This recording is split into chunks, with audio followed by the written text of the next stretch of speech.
Présidentielle au Sénégal. L'histoire inédite d'une élection annulée, reportée puis avancée. Les Sénégalais sont appelés aux urnes dimanche pour élire leur nouveau président au cours de l'élection la plus ouverte jamais organisée dans le pays.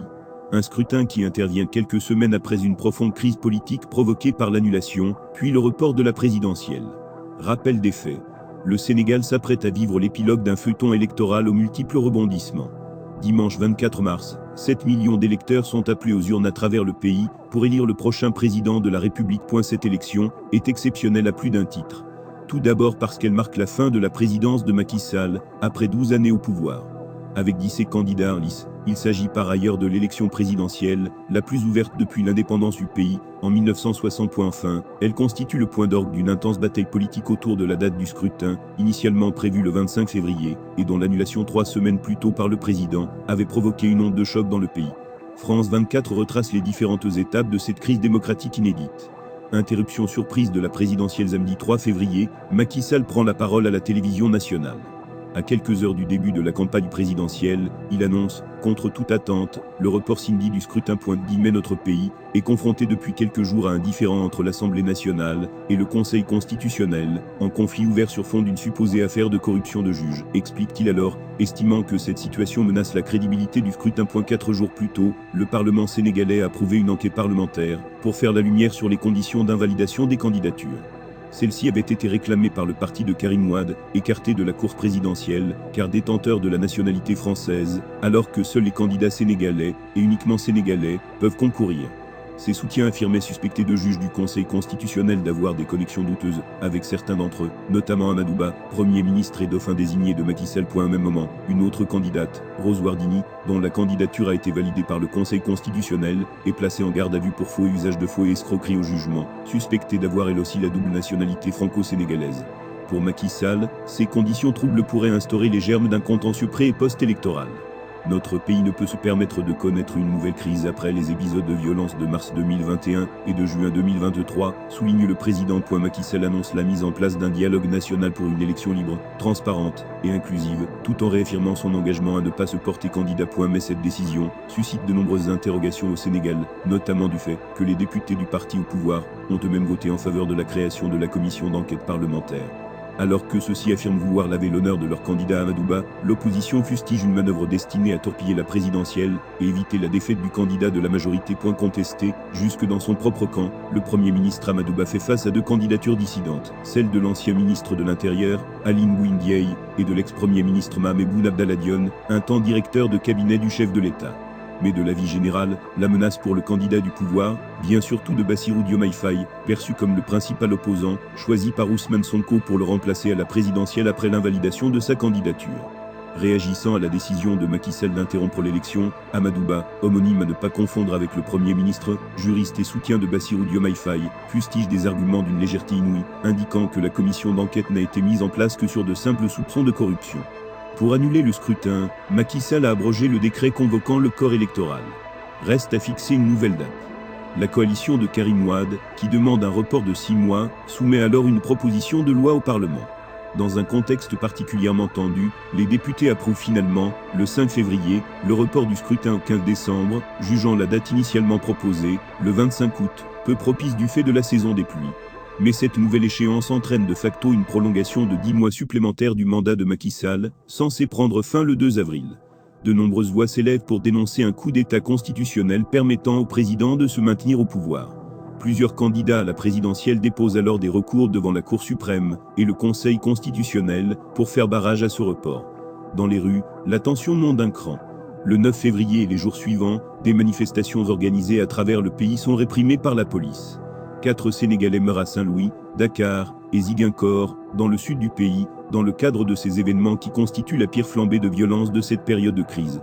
Au lendemain du discours du chef de l'État, des centaines de Sénégalais manifestent à Dakar, où des heurts éclatent avec les forces de l'ordre. Coup d'accélérateur pour un scrutin, le 24 mars. Le 15 février, le Conseil constitutionnel livre son verdict sur le recours déposé par l'opposition. Et c'est une douche froide pour la majorité. Le décret de Macky Sall abrogeant l'élection est annulé, faute de base légale. Le texte de loi adopté par le Parlement, pour reporter la présidentielle doit subir le même sort, décrète l'institution, car il viole la Constitution. Constatant l'impossibilité d'organiser l'élection présidentielle à la date initialement prévue du 25 février, le Conseil constitutionnel invite les autorités compétentes à la tenir dans les meilleurs délais. Début mars, le dialogue national organisé par le chef de l'État, mais boycotté par l'opposition, préconise que l'élection se tienne le 2 juin. Macky Sall resterait en fonction jusqu'à l'investiture du 5e président du Sénégal. Une proposition à nouveau rejetée par le Conseil constitutionnel, qui fixe comme impératif la tenue du scrutin avant la fin du mandat du président, le 2 avril. Le 7 mars, Macky Sall et le Conseil constitutionnel s'accordent finalement sur la date du 24 mars. Une échéance qui permet d'éviter la fête de Pâques, le dimanche suivant, mais implique que la campagne présidentielle se déroule en plein mois de Ramadan, une première dans l'histoire du pays.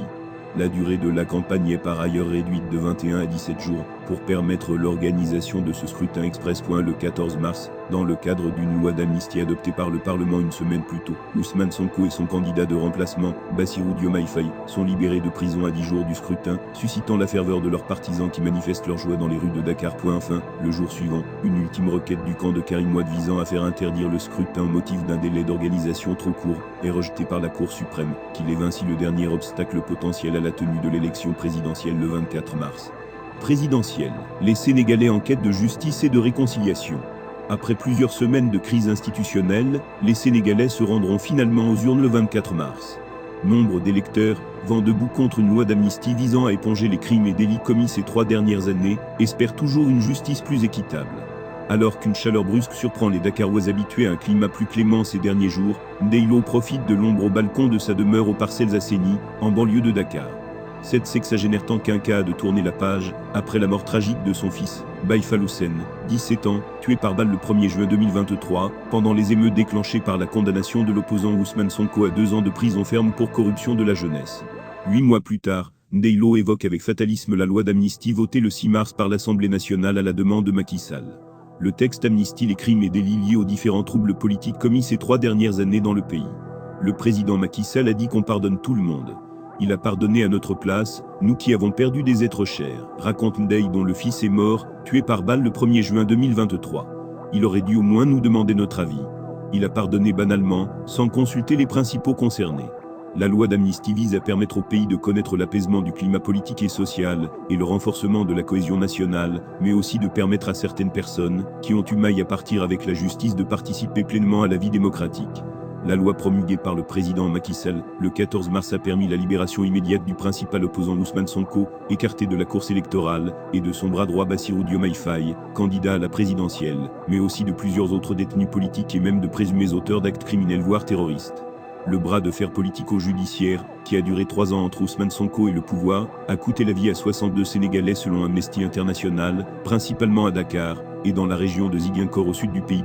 Mais rien ne pourra remplacer l'être cher que j'ai perdu, renchérit Ndeylo. La mère de famille estime que des sanctions pénales contre le bourreau de son fils ne pourraient qu'atténuer son amertume. Elle espère tout de même que le président qui sera élu le 24 mars fera de la justice son principal chantier. Je conseille au futur président d'avoir de la compassion pour les Sénégalais. Un président doit être un serviteur au bénéfice du peuple. Il y a beaucoup de choses à remettre en ordre dans ce pays.